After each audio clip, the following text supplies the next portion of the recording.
When you get down and depressed, it's easy. Stand up, hold your head to the sky. Your posture will not allow you to be depressed. Right. In that temporary state of mind, do the action necessary to rebuild yourself what? Confidence. I went through a phase of my career where I didn't know where I wanted to go. And it was scary. It's back, I was maybe 23, 24. I had my first rug kind of snatched from me. So I was retired. I had a decent savings account, or what I thought was decent at that time. But I got really, really nervous about my career and what direction I was going into. I stood up. I said, Brian, because I always say this to myself, what would you tell the audience that you train? I said, you would stand up, you would hold your shoulders square, your back up, and your chin to the sky. Then I read something else. You know what else you need to do? This is silly, but it works. When you get sad, y'all ain't gonna do it. And I did it one time to test it out. Skip up and down the street. I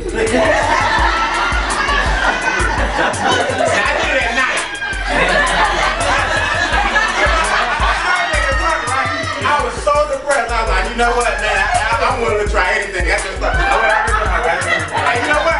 It's so silly. For a minute, I laughed and hadn't laughed in 3 weeks. I got that from Tony Robbins. He said, just start skipping. You're a grown man. I'm just like, well, it better work. And I started laughing. And in your temporary state, make a quick what? Call. Because see, you have to work yourself out of a funk. It's hard to do, but you got to work yourself out of it. I tell you one thing, sitting around all day worrying about it on the sofa, watching TV and calling your negative friends who don't have answers for you. I promise you that ain't the solution. So I look silly for a minute if it's gonna make me smile so that I can come up out of my own what? Funk. Because when you work for yourself, it's hard to find support and help.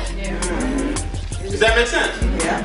So you gotta have self-confidence. Self-confidence derives from your ability to take